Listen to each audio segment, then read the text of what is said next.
With your support, we can raise your voice globally. उन्होंने पगड़ी issue no बिल्कुल मतलब कि फ्रांस से राष्ट्रपति के सामने लेके आया ही नहीं है. With your support, we can address those issues that no other media talks about. जो हाल अकालियां ने बादल क्या ने इन्हां ने सिੱਖੀ ਦਾ ਤੇ ਬੇੜਾ ਗਰਕ ਕੀਤਾ ਹੈ. With your support, we can bring you breaking news from around the world. It's about consulting our allies and having a dialogue. These lessons, as I stated, was learned while working with our coalition partners. With your support, we can educate and inform everyone about who Sikhs are and connect our youth to Sikhi. And it's just, representative of a culture that's all about peace. Support your TV channel and help us take your voices to everyone around the world for every human rights issue. United Sikhs ਜਥੇਬੰਦੀ ਨੇ French ਅਤੇ European courts ਦੇ ਨਾਲ-ਨਾਲ United Nations Human Rights Committee ਦਾ ਦਰਵਾਜ਼ਾ ਵੀ ਖੜਕਾਇਆ. All of this is only possible with your generous donations. Continue your support to us and let's go further together. To donate today, please log on to our website www.tv84.tv and donate via PayPal on our website, or you can mail us your donations to TV84 36-01 37th Avenue, Long Island City, New York 11101.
Waheguru ji ਕਾ ਖਾਲਸਾ ਵਾਹਿਗੁਰੂ ਜੀ ਕੀ ਫਤਿਹ।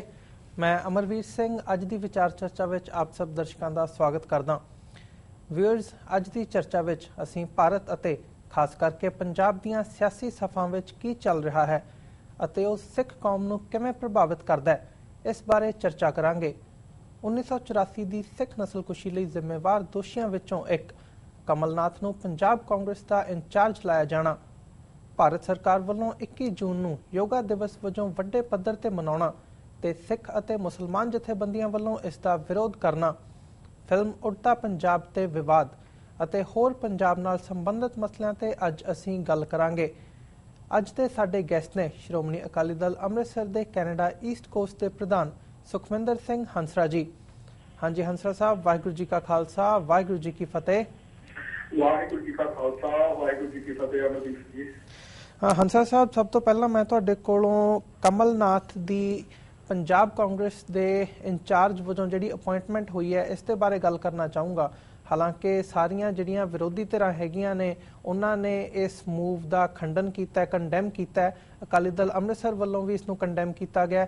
ਤੁਸੀਂ ਇਸ ਬਾਰੇ ਕੀ ਕਹਿਣਾ ਚਾਹੋਗੇ? ਇਹ ਬੜੀ ਹੈਰਾਨੀ ਵਾਲੀ ਗੱਲ ਤਾਂ ਕੋਈ ਹੈ ਨਹੀਂ, ਕਿਉਂਕਿ ਕਾਂਗਰਸ ਆ ਜਿਹੜੀ ਉਹ ਸਿੱਖਾਂ ਦੀ ਦੁਸ਼ਮਣ ਜਮਾਤ ਹੈ ਤੇ ਦੁਸ਼ਮਣ ਬਾਤ ਕਰਿਆ ਹੋਣੀ ਦੀ ਜਿਹੜੀ ਗੱਲ ਆ ਉਹ ਮੈਨੂੰ ਹਮੇਸ਼ਾ ਯਾਦ ਰਹਿੰਦੀ ਹੈ। ਇਹ ਇਸੇ ਤਰ੍ਹਾਂ ਹੀ ਹੋਇਆ ਕਿ ਅਮਰੀਕਾ ਦੇ ਕਿਸੇ ਵੱਡੇ ਡਿਪਾਰਟਮੈਂਟ ਦਾ ਜਿਹੜਾ ਕੰਮਕਾਰ ਆ ਉਹ ਬਿਨ ਲੈਡਨ ਦੇ ਮੁੰਡੇ ਨੂੰ ਸੰਭਾਲ ਦਿੱਤਾ ਜਾਵੇ ਤਾਂ ਅਮਰੀਕਨ ਲੋਕ ਕਿਸ ਤਰ੍ਹਾਂ ਮਹਿਸੂਸ ਕਰਨਗੇ? ਮੈਨੂੰ ਲੱਗਦਾ ਸਿੱਖ ਉਸੇ ਤਰ੍ਹਾਂ ਹੀ ਮਹਿਸੂਸ ਕਰ ਰਹੇ ਨੇ। ਇਹ ਬਿਲਕੁਲ ਮੈਂ ਸਮਝਦਾ ਹਾਂ ਕਿ ਪੰਜਾਬ ਦੇ ਲੋਕਾਂ ਦੇ ਨਾਲ, ਖਾਸ ਕਰਕੇ ਸਿੱਖਾਂ ਦੇ ਨਾਲ ਕਾਂਗਰਸ ਨੇ ਜਿਹੜਾ ਆਪਣਾ ਵਰਤੀਰਾ ਹੈਗਾ ਦੁਸ਼ਮਣਾਂ ਵਾਲਾ ਉਸ ਨੂੰ ਬਰਕਰਾਰ ਰੱਖਦੇ ਆ ਇਸ ਅਪੁਆਇੰਟਮੈਂਟ ਨੂੰ ਕੀਤਾ। ਮੈਨੂੰ ਯਾਦ ਹੈ ਟੋਰਾਂਟੋ ਦੇ ਵਿੱਚ ਕਮਲਨਾਥ ਆਇਆ, ਉਦੋਂ ਕਮਲਨਾਥ ਨੂੰ ਬਹੁਤ ਫਟਕਾਰਾਂ ਪਈਆਂ ਸੀਗੀਆਂ। ਟੋਰਾਂਟੋ ਪਾਰਲੀਮੈਂਟ उस मुजाहरे दे सामने ये कमलनाथ टेक नहीं की सकिया ते उस तो बाद फिर जरूरत नहीं की इहने कदे कैनेडा आउण दी ते पर अनफॉर्चुनेटली पंजाब दे विच इह जिहड़ी उहदी नियुक्ति कीती है पता नहीं की सोच के कीती होई पर मैनूं इहदे पिछे यही गल लगदी है कि इह जिहड़ा गांधी परिवार आ ਇਹ ਹਮੇਸ਼ਾ ਹੀ ਸਿੱਖਾਂ ਦੇ ਖਿਲਾਫ ਸਿੱਖਾਂ ਨੂੰ ਨੀਵਾਂ ਦਿਖਾਉਣ ਦੇ ਲਈ ਸਿੱਖਾਂ ਦੇ ਜ਼ਖਮਾਂ ਤੇ ਨੂੰ ਸਿਰਕਣ ਦੇ ਲਈ ਕੋਈ ਮੌਕਾ ਨਹੀਂ ਦਿੰਦਾ ਜੀ। ਪਰ ਹੰਸਰਾਜ ਸਾਹਿਬ ਜਦੋਂ ਅਸੀਂ ਇਸ ਅਪਾਇੰਟਮੈਂਟ ਨੂੰ ਦੇਖਦੇ ਹਾਂ ਮਤਲਬ ਮਨੋਰਥ ਤਾਂ ਉਹਨਾਂ ਦਾ ਇਹ ਹੈਗਾ ਵੀ ਅਸੀਂ ਚੋਣਾਂ 2017 ਦੀਆਂ ਜਿੱਤਣੀਆਂ ਨੇ ਮਤਲਬ ਪੰਜਾਬ ਦੇ ਵਿੱਚ ਜਿੱਥੇ ਕਿ ਮੈਜੋਰਿਟੀ ਸਿੱਖ ਪੋਪੂਲੇਸ਼ਨ ਵਸਦੀ ਹੈ ਉੱਥੇ ਤੁਸੀਂ ਉਸ ਬੰਦੇ ਨੂੰ ਇੰਚਾਰਜ ਲਾ ਰਹੇ ਹੋ ਜਿਹਦਾ ਸਿੱਖਾਂ ਦੇ ਵਿੱਚ ਅਕਸ ਬਹੁਤ ਮਾੜਾ ਹੈਗਾ ਤੇ ਇਹਦੇ ਨਾਲ ਤੁਹਾਨੂੰ ਨਹੀਂ ਲੱਗਦਾ ਵੀ ਕਾਂਗਰਸ ਦੇ ਪੰਜਾਬ ਦੇ ਵਿੱਚ ਆਉਣ ਦੇ ਚਾਂਸਸ ਘਟ ਜਾਂਦੇ ਨੇ ਤੇ ਫਿਰ ਤੁਸੀਂ ਕੀ ਰੀਜ਼ਨ ਸਮਝਦੇ ਹੋ ਇਸ ਅਪਾਇੰਟਮੈਂਟ ਲਈ? ਕਾਂਗਰਸ ਦਾ ਜੀ ਮਹਿਬੂਬ ਨੇਤਾ ਹੈ ਕੈਪਟਨ ਅਮਰਿੰਦਰ ਸਿੰਘ ਤੇ ਕੈਪਟਨ ਅਮਰਿੰਦਰ ਸਿੰਘ ਦੀ ਜੋ ਵਿਦੇਸ਼ੀ ਫੇਰੀ ਦੇ ਦੌਰਾਨ ਦੁਰਦਸ਼ਾ ਹੋਈ ਆ ਤੇ ਕਾਂਗਰਸ ਨੂੰ ਉਦੋਂ ਪਤਾ ਲੱਗ ਗਿਆ ਸੀ ਕਿ ਪੰਜਾਬ ਦੇ ਵਿੱਚ ਉਹਨਾਂ ਦਾ ਕੀ ਹਾਲ ਹੋਏਗਾ ਇਸ ਕਰਕੇ ਮੈਨੂੰ ਲੱਗਦਾ ਹੁਣ ਉਹ ਆਪਣੀ ਪਲਾਨ ਨੰਬਰ 20 ਦੇ ਉੱਤੇ ਕੰਮ ਕਰ ਰਹੇ ਨੇ ਸੋ ਇਸ ਕਰਕੇ ਚੋਣਾਂ ਜਿੱਤਣ ਵਾਲੀ ਗੱਲ ਤਾਂ ਬਹੁਤ ਦੂਰ ਦੀ ਰਹਿ ਗਈ ਹੈ ਕਾਂਗਰਸ ਦੇ ਲਈ ਕਾਂਗਰਸ ਦਾ ਜਿਹੜਾ ਕੈਪਟਨ ਅਮਰਿੰਦਰ ਸਿੰਘ ਆ ਉਸ ਨੂੰ ਹੀ ਅਪਰਵਾਨਿਤ ਕਰ ਦਿੱਤਾ ਸਿੱਖਾਂ ਨੇ ਹੁਣ ਪੁਰਾਣੀਆਂ ਗੱਲਾਂ ਨਹੀਂ ਰਹੀਆਂ ਕਿ ਜੇ ਬਾਦਲ ਦੇ ਤੁਸੀਂ ਖਿਲਾਫ ਹੋ ਤਾਂ ਤੁਸੀਂ ਸਿੱਖਾਂ ਦੇ ਆਟੋਮੈਟਿਕਲੀ ਲਿੰਕ ਹੋ ਜਾਓਗੇ ਹੁਣ ਜਿਹੜਾ ਸਿੱਖ ਭਾਈਚਾਰਾ ਇਹ ਹਰ ਇੱਕ ਲੀਡਰ ਦੀ ਜਿਹੜਾ ਉਹਦੀ ਜਿਹੜੀ ਸਿੱਖੀ ਸੋਚ ਸਿੱਖਾਂ ਪ੍ਰਤੀ ਸੋਚ ਹੈ ਉਸ ਦਾ ਜ਼ਰੂਰ ਅਧਿਐਨ ਕਰ ਰਿਹਾ ਇਸੇ ਕਰਕੇ ਕੈਪਟਨ ਦਾ ਇੰਨਾ ਵਿਰੋਧ ਹੋਇਆ ਜੀ। ਹੰਸਰਾਜ ਸਾਹਿਬ ਹੁਣ ਅਸੀਂ ਅਗਲੇ ਕੁਐਸਚਨ ਵੱਲ ਚੱਲਦੇ ਹਾਂ। ਆਉਣ ਵਾਲੀ 21 ਜੂਨ ਨੂੰ ਭਾਰਤ ਵੱਲੋਂ ਇੰਟਰਨੈਸ਼ਨਲ ਯੋਗਾ ਡੇ ਮਨਾਇਆ ਜਾ ਰਿਹਾ ਹੈ ਜਿਹੜਾ ਕਿ ਬਹੁਤ ਵੱਡੇ ਪੱਧਰ ਤੇ ਮਨਾਇਆ ਜਾ ਰਿਹਾ ਹੈ ਤੇ ਚੰਡੀਗੜ੍ਹ ਵਿਖੇ ਵੀ ਇੱਕ ਵੱਡਾ ਸਮਾਗਮ ਰੱਖਿਆ ਗਿਆ ਜਿਹਦੇ ਲਈ ਪੰਜਾਬ ਅਤੇ ਹਰਿਆਣਾ ਗਵਰਨਮੈਂਟ ਨੇ ਸਾਂਝੇ ਤੌਰ ਤੇ ਉਸ ਦਾ ਆਯੋਜਨ ਕੀਤਾ ਹੈ ਜਿੱਥੇ ਕਿ ਪ੍ਰਧਾਨ ਮੰਤਰੀ ਨਰਿੰਦਰ ਮੋਦੀ ਵੀ ਪਹੁੰਚਣਗੇ ਭਾਰਤ ਦੇ ਪ੍ਰਧਾਨ ਮੰਤਰੀ। ਇਸ ਬਾਰੇ ਤੁਸੀਂ ਕੀ ਸਮਝਦੇ ਹੋ? ਹਾਲਾਂਕਿ ਜਿੱਥੇ ਅਸੀਂ ਦੂਜਾ ਪੱਖ ਦੇਖਦੇ ਹਾਂ ਉੱਥੇ ਇਹ ਵੀ ਹੈ ਕਿ ਜਿਹੜੀਆਂ ਮਾਈਨੋਰਿਟੀ ਕਮਿਊਨਿਟੀਜ਼ ਨੇ ਉਹ ਭਾਵੇਂ ਮੁਸਲਮਾਨ ਕਮਿਊਨਿਟੀ ਦੇ ਵਿੱਚੋਂ ਜਥੇਬੰਦੀਆਂ ਹੋਣ ਭਾਵੇਂ ਉਹ ਸਿੱਖਾਂ ਦੇ ਵਿੱਚੋਂ ਹੋਣ ਉਹਨਾਂ ਨੇ ਇਸ ਯੋਗਾ ਡੇ ਦਾ ਵਿਰੋਧ ਕੀਤਾ। ਇਹਨੂੰ ਤੁਸੀਂ ਕਿਵੇਂ ਦੇਖਦੇ ਹੋ? ਇਹਦੇ ਵਿੱਚ ਕੋਈ ਦੋ ਰਾਵਾਂ ਨਹੀਂ ਹੈ ਜਦੋਂ ਦਾ ਨਰਿੰਦਰ ਮੋਦੀ ਜਾਂ ਫਿਰ ਭਾਜਪਾ ਦੀ ਬਹੁਮਤ ਸਰਕਾਰ ਬਣੀ ਆ ਭਾਰਤ ਦੇ ਵਿੱਚ ਉਦੋਂ ਦੀ ਹੀ ਹਿੰਦੂਤਵਾ ਮੂਵਮੈਂਟ ਹੈ ਜਿਹੜੀ ਇਹ ਇੰਨੀ ਪ੍ਰਬਲ ਹੋਣੀ ਸ਼ੁਰੂ ਹੋ ਗਈ ਹੈ। ਇਹ ਜਿਹੜਾ ਯੋਗਾ ਨੂੰ ਹਿੰਦੂ ਮਤ ਦਾ ਇੱਕ ਹਿੰਦੂ ਕਰਮ ਕਰਨਾ ਹਿੰਦੂ ਕਰਮ ਕਰਕੇ ਇਸ ਨੂੰ ਲੋਕਾਂ ਦੇ ਵਿੱਚ ਪਹੁੰਚਾਉਣਾ ਤਾਂ ਕਿ ਉਹ ਜਿਸ ਤਰ੍ਹਾਂ ਮਿੱਠੀ ਜ਼ਹਿਰ ਦਿੱਤੀ ਜਾ ਸਕੇ ਉਹਦੇ ਬਰਾਬਰ ਹੀ ਆ। ਸਿੱਖਾਂ ਜਿਹੜੇ ਸਿੱਖਾਂ ਦੇ ਵਿੱਚ ਯੋਗੀ ਦਾ ਕੋਈ ਸਾਧਨ ਨਹੀਂ ਹੈ। ਸਾਨੂੰ ਤਾਂ ਗੁਰੂ ਸਾਹਿਬ ਨੇ ਗੱਤਕਾ ਸਿਖਾਇਆ ਸਾਨੂੰ ਤਾਂ ਗੁਰੂ ਸਾਹਿਬ ਨੇ ਘੋੜ ਸਵਾਰੀ ਹੋਰ ਨੇਜ਼ਾਬਾਜ਼ੀ ਇਸ ਤਰ੍ਹਾਂ ਦੇ ਸਿਹਤ ਨੂੰ ਫਿੱਟ ਰੱਖਣ ਲਈ ਜਿਹੜੀਆਂ ਖੇਡਾਂ ਗੇਮਾਂ ਹੈਗੀਆਂ ਕਸਰਤਾਂ ਹੈਗੀਆਂ ਉਹ ਦਿੱਤੀਆਂ ਨੇ। ਇਹੀ ਕਾਰਨ ਹੈ ਕਿ ਸਰਦਾਰ ਸਿਮਰਜੀਤ ਸਿੰਘ ਮਾਨ ਹੋਰਾਂ ਨੇ ਅਕਾਲ ਤਖ਼ਤ ਸਾਹਿਬ ਦੇ ਐਕਟਿੰਗ ਜਥੇਦਾਰ ਹੋਰਾਂ ਨੂੰ ਬੇਨਤੀ ਕੀਤੀ ਅੱਜ ਕਿ 21 ਜੂਨ ਨੂੰ ਉਹ ਪੰਥ ਨੂੰ ਇਹ ਅਪੀਲ ਕਰਨ ਕਿ ਉਸ ਦਿਨ ਗੱਤਕੇ ਦੇ ਅਖਾੜੇ ਲਗਾਏ ਜਾਣ ਪਿੰਡਾਂ ਦੇ ਵਿੱਚ ਹਰ ਥਾਂ ਦੇ ਉੱਤੇ। ਸੋ ਇੰਸਟੈਡ ਆਫ ਇਹ ਯੋਗਾ ਦੀ ਜਿਹੜੀ ਗੱਲ ਆ ਇਸ ਨੂੰ ਬਿਲਕੁਲ ਡਿਨਾਈ ਕਰਨਾ ਸਾਡਾ ਸਾਰਿਆਂ ਦੇ ਹਿੱਤ ਦੇ ਵਿੱਚ ਜਾਏਗਾ। ਇਹ yoga has nothing to do ਇਹ ਕੋਈ ਸਿਹਤ ਵਾਲੀ ਗੱਲ ਨਹੀਂ। ਅਸੀਂ ਦੇਖ ਲਿਆ ਰਾਮਦੇਵ ਕੀ ਕਰ ਰਿਹਾ ਹੈ। ਹੁਣ ਤਾਂ ਰਾਮਦੇਵ ਦੀਆਂ ਸਾਰੀਆਂ ਜੋ ਹਿੰਦੂ ਤੋਂ ਵੀ ਸੋਚਾਂ ਨੇ ਉਹ ਸਾਰੀਆਂ ਬਾਹਰ ਆ ਚੁੱਕੀਆਂ।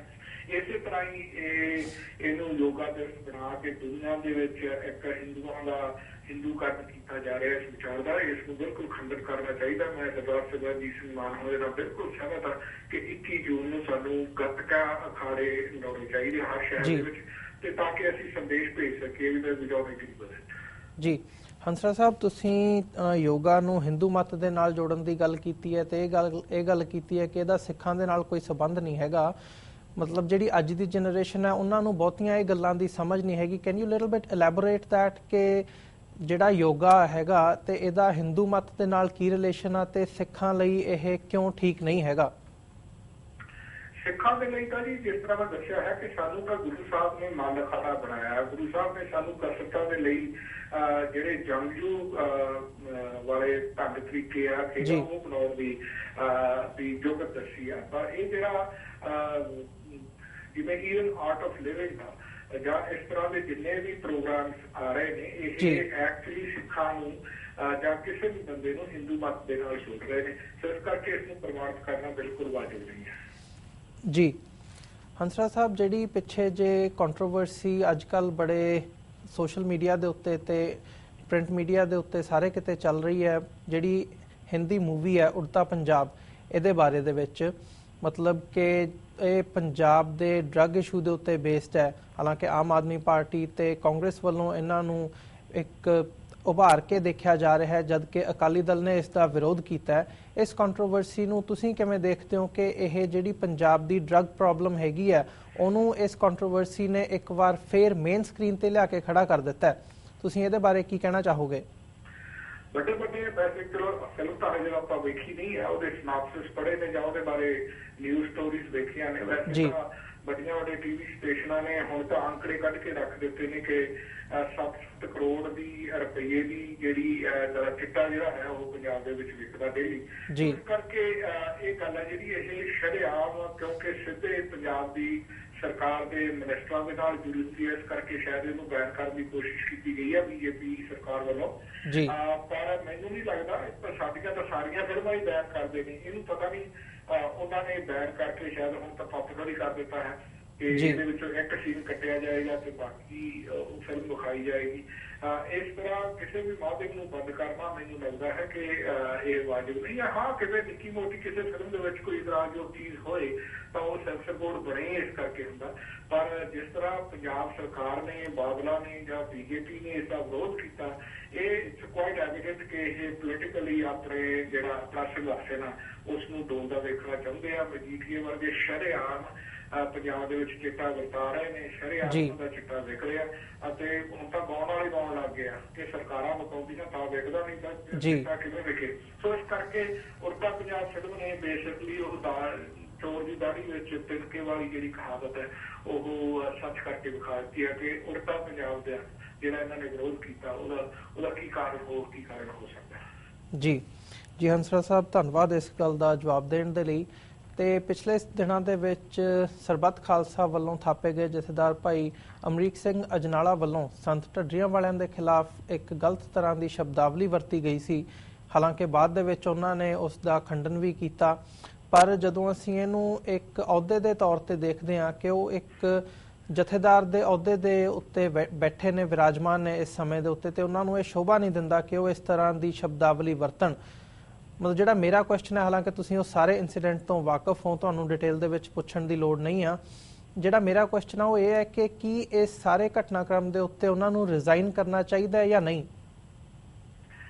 ਮੈਂ ਖੈਰ ਰਿਜ਼ਾਈਨ ਤੱਕ ਤਾਂ ਸ਼ਾਇਦ ਨਾ ਜਾਵਾਂ, ਪਰ ਡੈਫੀਨਿਟਲੀ ਇਹਦੇ ਨਾਲ ਜਿਹੜੀ ਉਹਨਾਂ ਦੀ ਛਵੀ ਹੈ ਉਹਨੂੰ ਜ਼ਰੂਰ ਸੱਟ ਪਹੁੰਚੀ ਹੈ। ਕਿਉਂਕਿ ਅਸੀਂ ਸ਼੍ਰੋਮਣੀ ਅਕਾਲੀ ਦਲ ਅੰਮ੍ਰਿਤਸਰ ਕੈਨੇਡਾ ਈਸਟ ਦੇ ਵਜੋਂ ਬਕਾਇਦਾ ਪ੍ਰੈਸ ਰਿਲੀਜ਼ ਜਾਰੀ ਕੀਤੀ ਸੀ ਕਿ ਇਹੋ ਜਿਹੀ ਭਾਸ਼ਾ ਜਿਹੜੀ ਹੈ ਉਹ ਉਹਨਾਂ ਦੇ ਅਹੁਦੇ ਦੇ ਨਾਲ ਜਾਂ ਉਹਨਾਂ ਦੀ ਪੋਜੀਸ਼ਨ ਦੇ ਨਾਲ ਜਾਂ ਜਿਸ ਦਾ ਜਿਹੜਾ ਕਰ ਖਾਲਸਾ ਪੰਥ ਨੇ ਉਹਨੂੰ ਦਿੱਤਾ ਉਹਦੇ ਨਾਲ ਮੇਲ ਨਹੀਂ ਖਾਂਦੀ। ਡਿਸਪਾਈਟ ਕਿ ਕਿਸੇ ਦੇ ਕੀ ਪੋਲੀਟੀਕਲ ਵਿਚਾਰ ਹਨ, ਇਸ ਭਰਾ ਮਾਰੂ ਜੰਗ ਜੋ ਸ਼ੁਰੂ ਹੋ ਰਹੀ ਹੈ ਢੱਡਰੀਆਂ ਵਰਸਸ ਘੁੰਮਾਂ ਦੇ ਵਿਚਾਰੇ, ਇਹਦੇ ਵਿੱਚ ਕਿਸੇ ਦਾ ਕੋਈ ਵੀ ਪੋਜੀਸ਼ਨ, ਕਿਸੇ ਦੇ ਕੋਈ ਵੀ ਵਿਚਾਰ ਹੋ ਸਕਦੇ ਨੇ। ਪਰ ਜਿਹੜਾ ਜਥੇਦਾਰ ਸਾਹਿਬ ਨੂੰ ਆਪਣੀ ਜਿਹੜੀ ਲੈਂਗੁਏਜ ਹੈ, ਭਾਸ਼ਾ ਹੈ, ਉਹ ਬਿਲਕੁਲ ਦਰੁਸਤ ਰੱਖਣੀ ਚਾਹੀਦੀ ਸੀ। ਇਹ ਮੈਨੂੰ ਦਾਖਲ ਕਰਦੀ ਸੀ ਗੱਲ। ਕੁਝ ਦਿਨ ਪਹਿਲਾਂ ਉਹ ਆਪ ਢੱਡਰੀਆਂ ਵਾਲੇ ਸੰਤਾਂ ਕੋਲ ਜਾ ਕੇ ਉਹਨਾਂ ਦੇ ਨਾਲ ਸੋਲੀਡੈਰਿਟੀ ਜ਼ਾਹਿਰ ਕਰਕੇ ਆਏ ਨੇ ਤੇ ਆਪ ਨੇ ਯੂ ਟਰਨ ਮਾਰ ਕੇ ਉਹਨਾਂ ਦੇ ਖਿਲਾਫ ਕਬਾੜ ਬੋਲਣਾ ਉਹ ਵੀ ਗੁਰੂ ਸਾਹਿਬ ਦੀ ਹਜ਼ੂਰੀ ਦੇ ਵਿੱਚ, ਉਹ ਮੈਨੂੰ ਬਿਲਕੁਲ ਵਾਜਬ ਨਹੀਂ ਲੱਗਿਆ। ਇਸੇ ਕਰਕੇ ਅਸੀਂ ਪ੍ਰੈਸ ਰਿਲੀਜ਼ ਕਰਕੇ ਉਹਦੀ ਰਿਐਕਸ਼ਨ ਦੀ ਮੰਗ ਕੀਤੀ ਸੀ। ਤੇ ਮੈਨੂੰ ਇਹ ਵੀ ਲੱਗਦਾ ਕਿ ਸ਼ਾਇਦ ਹੋਰ ਕਿਸੇ ਵੀ ਪਾਰਟੀ ਨੇ ਜਾਂ ਕਿਸੇ ਵੀ ਲੀਡਰ ਨੇ ਉਹਨਾਂ ਦੇ ਖਿਲਾਫ ਜਨਤਕ ਤੌਰ ਤੇ ਉਸ ਵਕਤ ਅਦਰ ਦਨ ਸੋਸ਼ਲ ਮੀਡੀਆ ਕਿਸੇ ਨੇ ਉਹਨਾਂ ਨੂੰ ਇਸ ਗੱਲ ਦੇ ਉੱਤੇ ਪੁਆਇੰਟ ਆਊਟ ਨਹੀਂ ਸੀ ਕੀਤਾ। ਅਸੀਂ ਕੀਤਾ ਸੀ ਜਦੋਂ ਹੀ ਉਹ ਪੰਜਾਬ ਦੇ ਵਿੱਚ ਪਹਿਰੇਦਾਰ ਅਖਬਾਰ ਦੇ ਵਿੱਚ ਸਾਡੀ ਪ੍ਰੈਸ ਰਿਲੀਜ਼ ਛਪੀ, ਸ਼ਾਮ ਨੂੰ ਜਿਹੜੀ ਆ ਉਹਨਾਂ ਦੀ ਜਿਹੜਾ ਮਾਫੀਨਾਮਾ ਆ ਗਿਆ। ਮਾਫੀ ਮੰਗਣਾ ਵੀ ਮੈਂ ਸਮਝਦਾ ਪੰਥ ਦੇ ਵਿੱਚ ਇੱਕ ਬਹੁਤ ਵੱਡੀ ਗੱਲ ਹੈ। ਤੁਸੀਂ ਖੁਦ ਨੂੰ ਮਾਰ ਕੇ, ਖੁਦ ਨੂੰ ਨੀਵਾਂ ਕਰਕੇ ਐਸਾ ਕੰਮ ਕਰਦੇ ਹੋ। ਮੈਂ ਸੈਟਿਸਫਾਈਡ ਹਾਂ, ਪਰ ਅਗਰ ਪੰਥ ਨਹੀਂ ਹੈਗਾ ਜਾਂ ਪੰਥ ਨੇ ਆਪਣਾ ਫੈਸਲਾ ਜਿਹੜਾ ਭਵਿੱਖ ਦੇ ਵਿੱਚ ਕਰਨਾ ਉਹ ਕਰ ਸਕਦਾ। ਜੀ ਹੰਸਰਾ ਸਾਹਿਬ, ਇਸੇ ਸਬੰਧ ਦੇ ਵਿੱਚ ਜਿਹੜੇ ਸਿੱਖ ਇਸ਼ੂਜ਼ ਅੱਜ ਦੀ ਡੇਟ ਦੇ ਵਿੱਚ ਜਾਂ ਪਿਛਲੇ ਕੁਝ ਸਮੇਂ ਦੇ ਵਿੱਚੋਂ ਸਾਲ ਡੇਢ ਸਾਲ ਦੇ ਵਿੱਚੋਂ ਪੰਜਾਬ ਦੇ ਵਿੱਚ ਚੱਲ ਰਹੇ ਨੇ, ਉਸ ਸਬੰਧ ਦੇ ਵਿੱਚ ਤੁਸੀਂ ਵੀ ਕੈਨੇਡਾ ਆਪਣੇ Akali Dal Amritsar Canada East cost ਵੱਲੋਂ ਇੱਕ ਲੈਟਰ ਲਿਖਿਆ ਹੈ ਇੰਡੀਅਨ ਸੁਪਰੀਮ ਕੋਰਟ ਨੂੰ। ਉਸ ਬਾਰੇ ਤੁਸੀਂ ਸਾਡੇ ਦਰਸ਼ਕਾਂ ਨੂੰ ਦੱਸ ਸਕਦੇ ਹੋ ਕਿ ਤੁਸੀਂ ਕੀ ਉਮੀਦ ਕਰਦੇ ਹੋ ਕਿ ਇੰਡੀਅਨ ਸੁਪਰੀਮ ਕੋਰਟ ਜਾਂ ਇੰਡੀਅਨ ਜੁਡੀਸ਼ਰੀ ਜਿਹੜੀ ਹੈਗੀ ਹੈ ਉਹ ਕਿਸ ਹੱਦ ਤੱਕ ਸਹਾਈ ਹੋ ਸਕਦੀ ਹੈ ਸਿੱਖ ਮਸਲਿਆਂ ਦੇ ਹੱਲ ਦੇ ਵਿੱਚ? ਨਹੀਂ, ਅਸੀਂ ਕੋਈ ਸਿੱਖ ਮਸਲਿਆਂ ਦੇ ਸਾਰੇ ਹੱਲ ਦੇ ਲਈ ਜੁਡੀਸ਼ਰੀ ਦੇ ਉੱਤੇ ਕੋਈ ਆਸ ਨਹੀਂ ਰੱਖੀ ਹੋਈ ਜੀ। ਸ਼੍ਰੋਮਣੀ ਅਕਾਲੀ ਦਲ ਅੰਮ੍ਰਿਤਸਰ ਵੱਲੋਂ ਪਿਛਲੇ ਐਤਵਾਰ ਨੂੰ ਖਾਲਿਸਤਾਨ ਸੋਲੀਡੈਰਿਟੀ ਕਾਨਫਰੰਸ ਕਰਵਾਈ ਗਈ ਸੀ ਜੀ। ਮਾਰਟਨ ਗੁਪਤਾ ਸਾਹਿਬ ਜਿਹੜਾ ਕਿ ਟੋਰਾਂਟੋ ਦੇ ਵਿੱਚ ਹੈ, ਉੱਥੇ ਅਸੀਂ ਸ਼ਹੀਦ ਭਾਈ ਦਿਲਾਵਰ ਸਿੰਘ ਦੇ ਮਾਤਾ ਜੀ ਅਤੇ ਸ਼ਹੀਦ ਭਾਈ ਗੁਰਬਚਨ ਸਿੰਘ ਬਾਬਾ ਗੁਰਬਚਨ ਸਿੰਘ ਮਾਨੋ ਸਾਹਿਬ ਦੀ ਪਤਨੀ ਉਹਨਾਂ ਨੂੰ ਸਨਮਾਨਿਤ ਵੀ ਕੀਤਾ ਤੇ ਉੱਥੇ ਅਸੀਂ ਗੱਲ ਇਹ ਵੀ ਕੀਤੀ ਕਿ 32 ਸਾਲ ਦਾ ਇਸ ਜਿਹੜਾ ਬਹਿਸ ਵਿਸ਼ਾ ਹੈ ਜਾਂ ਵਿਚਾਰ ਵਟਾਂਦਰਾ ਹੈ ਉਹ ਅਸੀਂ ਵਿਦਨ ਕਮਿਊਨਿਟੀ ਕੀਤਾ ਹੈ ਖਾਲਿਸਤਾਨ ਦੇ ਬਾਰੇ। ਅਸੀਂ ਅਗਲਾ ਸਟੈਪ ਲੈ ਕੇ ਇਸ ਨੂੰ ਅੰਤਰਰਾਸ਼ਟਰੀ ਮੰਚ ਤੇ ਅੰਤਰਰਾਸ਼ਟਰੀ ਦਰਵਾਜ਼ੇ ਖੜਕਾਉਣੇ ਚਾਹੁੰਦੇ ਹਾਂ। ਇਸ ਦੇ ਨਾਲ ਹੀ ਫਿਰ ਅਸੀਂ ਗੱਲ ਕੀਤੀ ਜਿਹੜਾ ਗੁਰਮੀਤ ਪਿੰਕੀ ਕੈਟ ਉਹਦੀ ਰੀਸੈਂਟ ਵੀਡੀਓ ਆਈ ਹੈ ਜਿਹਦੇ ਵਿੱਚ ਉਹ ਦੱਸ ਰਿਹਾ ਕਿ ਮੈਂ ਖਾਬ ਕੱਢਣੀ ਆ ਪਿੰਕੀ ਦੇ ਝੰਗਾੜੇ।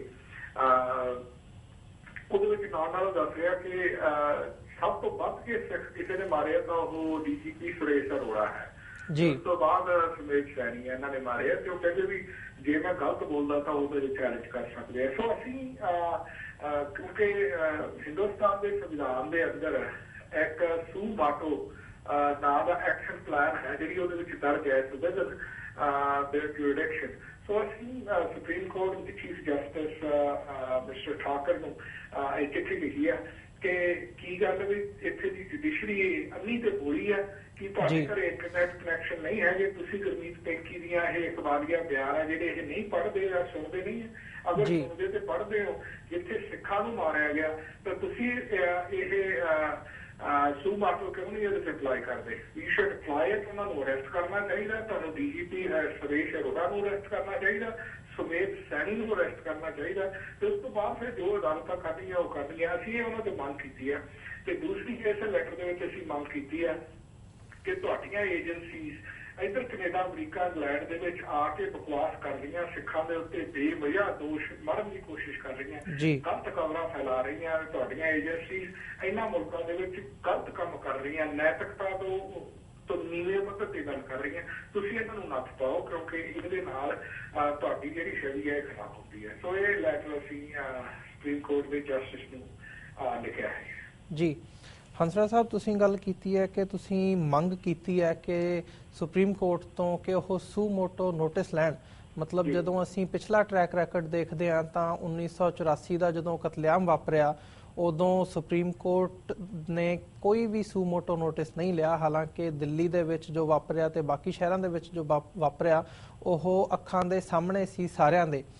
And at the same time ਜਦੋਂ ਅਸੀਂ ਕੋਈ ਹੋਰ ਛੋਟੀਆਂ ਘਟਨਾਵਾਂ ਦੇਖਦੇ ਹਾਂ, ਫॉर ਐਗਜ਼ਾਮਪਲ ਲੈਟਸ ਸੇ ਪਿੱਛੇ ਜੇ ਜਦੋਂ ਬਾਬਾ ਰਾਮਦੇਵ ਨੂੰ ਮੈਦਾਨ ਦੇ ਵਿੱਚੋਂ ਕਿਹੜੇ ਦਿੱਲੀ ਦੇ ਵਿੱਚੋਂ ਕੱਢਿਆ ਸੀ, ਉਹ ਆਪਣਾ ਪ੍ਰੋਗਰਾਮ ਕਰ ਰਹੇ ਸੀ ਤਾਂ ਉੱਥੇ ਸੁਪਰੀਮ ਕੋਰਟ ਨੇ ਸੂ ਮੋਟੋ ਨੋਟਿਸ ਲਿਆ। ਪਰ ਜਦੋਂ ਘੱਟ ਗਿਣਤੀਆਂ ਦੀ ਗੱਲ ਹੁੰਦੀ ਹੈ ਜਾਂ ਸਿੱਖ ਮਸਲਿਆਂ ਦੀ ਗੱਲ ਹੁੰਦੀ ਹੈ ਤਾਂ ਉੱਥੇ ਸੂ ਮੋਟੋ ਨੋਟਿਸ ਦਾ ਕਿਤੇ ਨਾਮ ਔਰ ਨਿਸ਼ਾਨ ਵੀ ਨਹੀਂ ਹੁੰਦਾ।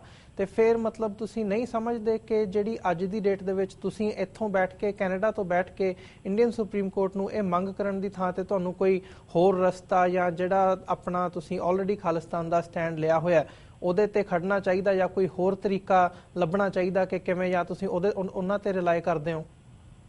ਅਸੀਂ ਸਮਝਦੇ ਹਾਂ ਕਿ ਇਸ ਵਿੱਚ ਕੋਈ ਸ਼ੱਕ ਨਹੀਂ ਹੈ ਕਿ 1984 ਤੋਂ ਹੁਣ ਤੱਕ ਲੱਖਾਂ ਹੀ ਸਿੱਖ ਜਿਹੜੇ ਉਹ ਮਾਰ ਕੇ ਖਪਾ ਦਿੱਤੇ ਗਏ ਆ ਅਤੇ ਇਹਨਾਂ ਨੇ ਹੁਣ ਤੱਕ ਇਹੋ ਜਿਹਾ ਕੋਈ ਨੋਟਿਸ ਨਹੀਂ ਲਿਆ। ਪਰ ਇੱਕ ਪ੍ਰੋਸੈਸ ਹੈ, ਪ੍ਰੋਸੈਸ ਦੇ ਜਿਹੜੇ ਕੁਝ ਕੰਮ ਹੁੰਦੇ, ਕੁਝ ਖਾਨਾ ਪੂਰਤੀਆਂ ਹੁੰਦੀਆਂ ਉਹ ਕਰਨੀਆਂ ਪੈਂਦੀਆਂ ਨੇ। ਅਸੀਂ ਡੈਫੀਨਿਟਲੀ ਉਹਨਾਂ ਦੀਆਂ ਗਲਤੀਆਂ ਦਾ ਅਹਿਸਾਸ ਕਰਵਾਉਣਾ ਚਾਹੁੰਦੇ ਹਾਂ। ਜਿੱਥੇ ਤੱਕ ਆਸ ਰੱਖਣ ਵਾਲੀ ਗੱਲ ਆ, ਉਹ ਆਸ ਰੱਖਣ ਵਾਲੀ ਗੱਲ ਵੈਸੇ ਤਾਂ ਕੋਈ ਹੈ ਨਹੀਂ, ਪਰ ਇਹ ਅਸੀਂ ਜ਼ਰੂਰ ਦੱਸਣਾ ਚਾਹੁੰਦੇ ਹਾਂ ਕਿ ਇਹ ਸਾਡੇ ਨੋਟਿਸ ਦੇ ਵਿੱਚ ਆ ਕਿ ਜੇ ਇਕਬਾਲੀਆ ਬਿਆਨ ਆ ਰਹੇ ਨੇ ਪਰ ਇਸ ਦੇ ਬਾਵਜੂਦ ਵੀ ਤੁਸੀਂ ਇੰਨੇ ਤੇ ਬੋਲੇ ਬਣੇ ਬੈਠੇ ਹੋ। ਅਸੀਂ ਉੱਥੋਂ ਦੀ ਜੁਡੀਸ਼ਰੀ ਨੂੰ ਦੱਸਣਾ ਚਾਹੁੰਦੇ ਹਾਂ। ਜਦੋਂ ਅਸੀਂ ਫਰਵਰੀ ਦੇ ਵਿੱਚ ਕਨਵੈਨਸ਼ਨ ਕਰਵਾਈ ਸੀ ਟੋਰਾਂਟੋ ਦੇ ਵਿੱਚ, ਅਸੀਂ ਉਦੋਂ ਵੀ ਇੱਕ ਰਿਟਾਇਰਡ ਜੱਜ ਨੂੰ ਸੱਦਿਆ ਸੀ ਤੇ ਰਿਟਾਇਰਡ ਜੱਜ ਨੂੰ ਅਸੀਂ ਲਿਖਤੀ ਤੌਰ ਦੇ ਉੱਤੇ ਇਹ ਕਿਹਾ ਸੀ ਕਿ ਸਾਨੂੰ ਇਹ ਦੱਸੋ ਕਿ ਹੁਣ ਤਾਂ ਤੁਸੀਂ ਰਿਟਾਇਰ ਹੋ ਕੇ ਬਹੁਤ ਕੁਝ ਬੋਲ ਰਹੇ ਹੋ, ਪਰ ਜਦੋਂ ਤੁਸੀਂ ਜੁਡੀਸ਼ਰੀ ਦਾ ਹਿੱਸਾ ਸੀਗੇ ਉਦੋਂ ਤੁਸੀਂ ਕਿਉਂ ਨਹੀਂ ਬੋਲੇ ਸੀ?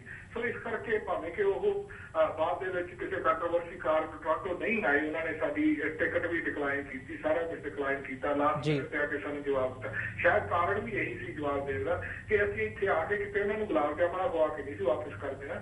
ਅਸੀਂ ਉਹਨਾਂ ਨੂੰ ਇੱਕ ਸੈਂਟਰਲ ਚੇਅਰ ਤੇ ਬਹਾ ਕੇ ਸਵਾਲ ਪੁੱਛਣਾ ਸੀ ਕਿ ਕਿ ਤੁਸੀਂ ਸੁਪਰੀਮ ਕੋਰਟ ਦੇ ਜੱਜ ਰਹੇ ਹੋ, ਤੁਸੀਂ ਤੁਹਾਡੇ ਸਾਹਮਣੇ ਆਹ ਕੁਝ ਹੋਇਆ, ਤੁਸੀਂ ਉਦੋਂ ਬੈਂਚ ਦੇ ਉੱਤੇ ਬੈਠੇ ਸੀ ਜਦੋਂ ਦਿੱਲੀ ਦੇ ਵਿੱਚ ਕਤਲੇਆਮ ਹੋਇਆ, ਤੁਸੀਂ ਉਦੋਂ ਜ਼ੁਬਾਨ ਕਿਉਂ ਨਹੀਂ ਖੋਲੀ? ਹੁਣ ਜ਼ੁਬਾਨ ਖੋਲਣ ਦਾ ਮਕਸਦ ਤੁਹਾਡਾ ਕੀ ਹੈ? ਕਰਕੇ ਆਈ ਥਿੰਕ ਕਿ ਜਿੰਨਾ ਇਹਨਾਂ ਲੋਕਾਂ ਨੂੰ ਕਨਫਰੰਟ ਕੀਤਾ ਜਾਏਗਾ, ਉਨੀ ਹੀ ਸਾਡੀ ਜਿਹੜੀ ਵਿਚਾਰਧਾਰਾ ਜਾਂ ਸਾਡੀ ਵਿਚਾਰਧਾਰਕ ਮੂਵਮੈਂਟ ਹੈ ਜਿਹੜੀ ਉਹ ਸਟਰੋਂਗ ਹੋਏਗੀ। ਅਸੀਂ ਲੋਕਾਂ ਨੂੰ ਇਹ ਦੱਸਣਾ ਚਾਹੁੰਦੇ ਹਾਂ ਕਿ ਅਸੀਂ ਕੋਈ ਵੀ ਜਿਹੜਾ ਸਟੋਨ ਆ ਉਹਨੂੰ ਅਨਟਰਸਡ ਨਹੀਂ ਰਹਿਣਾ ਚਾਹੁੰਦੇ। ਅਸੀਂ ਹਰ ਸਟੋਨ ਨੂੰ ਟਰਨ ਅਰਾਊਂਡ ਕਰਕੇ ਦੇਖਣਾ ਚਾਹੁੰਦੇ ਹਾਂ ਕਿ ਇਹਨਾਂ ਦੇ ਵਿੱਚ ਕੋਈ ਅਣਖ ਬਚਦੀ ਹੈ। ਜੇ ਨਹੀਂ ਬਚਦੀ ਫਿਰ ਤਾਂ ਅਲਟੀਮੇਟਲੀ ਜੋ ਅਸੀਂ ਖਾਲਿਸਤਾਨ ਦਾ ਪ੍ਰਸਤਾਵ ਲੈ ਕੇ ਤੁਰੇ ਆ ਉਹ ਤਾਂ ਸਾਡੇ ਮਹਾਂਪੁਰਸ਼ਾਂ ਦੇ ਕਹਿਣ ਦੇ ਅਨੁਸਾਰ ਸਾਡਾ ਚੱਲਦੇ ਰਹਿਣਾ ਹੈ। ਉਹਦਾ ਇਹਨਾਂ ਗੱਲਾਂ ਦੇ ਨਾਲ ਜਾਂ ਡੇ ਟੂ ਡੇ ਜਿਹੜੇ ਪ੍ਰੋਸੀਜਰ ਚੱਲਦੇ ਹਨ ਉਹਨਾਂ ਨਾਲ ਕੋਈ ਸੰਬੰਧ ਨਹੀਂ ਹੈ। ਪਰ ਅਸੀਂ ਫਿਰ ਵੀ ਉਹਨਾਂ ਨੂੰ ਇਹ ਯਾਦ ਕਰਵਾਉਣਾ ਚਾਹੁੰਦੇ ਹਾਂ ਕਿ ਤੁਹਾਡੇ ਕੋਲ ਮੀਨਸ ਹੈ, ਟੂਲਸ ਹਨ, ਤੁਸੀਂ ਫਿਰ ਵੀ ਅਪਲਾਈ ਨਹੀਂ ਕਰ ਰਹੇ ਕਿਉਂਕਿ ਸਿੱਖਾਂ ਦਾ ਇਹਦੇ ਵਿੱਚ ਕੋਈ ਫਾਇਦਾ ਹੋਵੇਗਾ। ਜੀ ਹੰਸਰਾਜ ਸਾਹਿਬ, ਅੰਤ ਦੇ ਵਿੱਚ ਤੁਸੀਂ ਆਪਣੀ ਜਥੇਬੰਦੀ ਵੱਲੋਂ ਆਪਣੇ ਵੱਲੋਂ ਸਾਡੇ ਦਰਸ਼ਕਾਂ ਨੂੰ ਕੀ ਮੈਸੇਜ ਦੇਣਾ ਚਾਹੋਗੇ? ਮੈਂ ਜੀ ਇੱਕ ਤਾਂ ਔਰਲੈਂਡੋ ਦੇ ਵਿੱਚ ਜਿਹੜੀ ਕਲੱਬ ਸ਼ੂਟਿੰਗ ਹੋਈ ਤੇ ਉਹਦੇ ਨਾਲ 49 ਲੋਕ ਮਾਰੇ ਗਏ, 50ਵਾਂ ਉਹ ਵੀ ਮਾਰਿਆ ਗਿਆ ਜਿਹੜਾ ਖੁਦ ਮਾਰਨ ਵਾਲਾ ਸੀਗਾ। ਤੇ ਮੈਂ ਸਮਝਦਾ ਹਾਂ ਕਿ ਅਸੀਂ ਇਹਦੇ ਉੱਤੇ ਬੜੇ ਦੁੱਖ ਦਾ ਇਜ਼ਹਾਰ ਕਰਦੇ ਹਾਂ। ਅਮਰੀਕਨ ਲੋਕਾਂ ਦੇ ਨਾਲ ਅਸੀਂ ਉਹਨਾਂ ਦੀ ਸੋਲੀਡੈਰਿਟੀ ਦੇ ਵਿੱਚ ਹਾਂ। ਮੈਨੂੰ ਇਹ ਪਤਾ ਲੱਗਿਆ ਵੀ ਔਰਲੈਂਡੋ ਦੇ ਵਿੱਚ 2 ਗੁਰਦੁਆਰਾ ਸਾਹਿਬਾਨਾਂ ਨੇ ਵੀ ਇਹਦੇ ਵਿੱਚ ਕਾਫੀ ਯੋਗਦਾਨ ਪਾਇਆ, ਕਿਉਂਕਿ ਜਦੋਂ ਕੋਈ ਪੀੜਤ ਸਮਾਂ ਹੁੰਦਾ ਤਾਂ ਹਾਂ ਦਾ ਨਾਰਾ ਮਾਰਨਾ ਬੜਾ ਜ਼ਰੂਰੀ ਹੈ।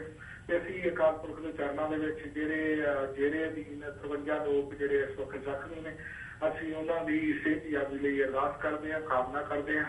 ਦੂਸਰੀ ਗੱਲ ਅਸੀਂ ਇਹ ਦੱਸਣਾ ਚਾਹੁੰਦੇ ਹਾਂ ਕਿ ਪੰਜਾਬ ਦੇ ਵਿੱਚ ਹੁਣ ਬਿਜਲੀ ਜੇ ਅਸੀਂ ਦੇਖ ਲਈਏ, ਚਾਹੇ ਉਹ ਹਿੰਦੁਸਤਾਨ ਦੀ ਸਰਕਾਰ ਹੈ ਚਾਹੇ ਉਹ ਪੰਜਾਬ ਦੀ ਸਰਕਾਰ ਹੈ, ਉਹਨਾਂ ਦੀ ਜਿਹੜੀ ਵਿਰੋਧੀ ਧਿਰ ਹੈ ਉਹ ਸ਼੍ਰੋਮਣੀ ਅਕਾਲੀ ਦਲ ਮਾਨ ਹੈ, ਸ਼੍ਰੋਮਣੀ ਅਕਾਲੀ ਦਲ ਅੰਮ੍ਰਿਤਸਰ ਹੈ। ਸ਼੍ਰੋਮਣੀ ਅਕਾਲੀ ਦਲ ਅੰਮ੍ਰਿਤਸਰ ਆਪਣਾ ਕੰਮ ਕਰ ਰਹੀ ਹੈ, ਵਿੱਢ ਰਹੀ ਹੈ ਤੇ 2017 ਦੇ ਵਿੱਚ ਸ਼੍ਰੋਮਣੀ ਅਕਾਲੀ ਦਲ ਅੰਮ੍ਰਿਤਸਰ ਨੂੰ ਜ਼ਰੂਰ ਕੰਸੀਡਰ ਕੀਤਾ ਜਾਏ, ਕਿਉਂਕਿ ਇਹ ਮੌਕੇ ਜਿਹੜੇ ਹਨ ਉਹ ਹਮੇਸ਼ਾ ਨਹੀਂ ਆਉਂਦੇ।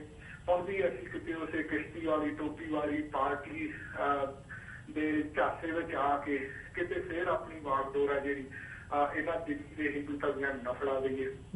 ਇੰਨੀ ਮੈਂ ਅਰਦਾਸ ਕਰਨੀ ਚਾਹੁੰਦਾ ਕਿ ਗੁਰੂ ਪਾਤਸ਼ਾਹ ਸਾਨੂੰ ਸਾਰਿਆਂ ਨੂੰ ਸਮਤ ਬਖਸ਼ੇ, ਅਸੀਂ ਚੜ੍ਹਦੀ ਕਲਾ ਵਿੱਚ ਜਾਈਏ। ਜੀ ਹੰਸਰਾਜ ਸਾਹਿਬ, ਤੁਸੀਂ ਆਪਣਾ ਸਮਾਂ ਕੱਢਿਆ ਤੇ ਸਾਡੇ ਦਰਸ਼ਕਾਂ ਦੇ ਰੂਬਰੂ ਹੋਏ ਤੇ ਆਪਣੇ ਵਿਚਾਰ ਸਾਂਝੇ ਕੀਤੇ, ਇਸ ਲਈ ਤੁਹਾਡਾ ਬਹੁਤ-ਬਹੁਤ ਧੰਨਵਾਦ ਜੀ। ਇਸੇ ਦੇ ਨਾਲ ਅਸੀਂ ਇਜਾਜ਼ਤ ਲੈਂਦੇ ਹਾਂ ਤੁਹਾਡੇ ਕੋਲੋਂ। ਵਾਹਿਗੁਰੂ ਜੀ ਕਾ ਖਾਲਸਾ, ਵਾਹਿਗੁਰੂ ਜੀ ਕੀ ਫਤਿਹ। ਵਿਊਅਰਸ, ਇਸੇ ਦੇ ਨਾਲ ਅਸੀਂ ਤੁਹਾਡੇ ਕੋਲੋਂ ਵੀ ਇਜਾਜ਼ਤ ਲੈਂਦੇ ਹਾਂ। ਕੱਲ ਨੂੰ ਫੇਰ ਮਿਲਾਂਗੇ ਇਸੇ ਸਮੇਂ ਤੇ। ਵਾਹਿਗੁਰੂ ਜੀ ਕਾ ਖਾਲਸਾ, ਵਾਹਿਗੁਰੂ ਜੀ ਕੀ ਫਤਿਹ।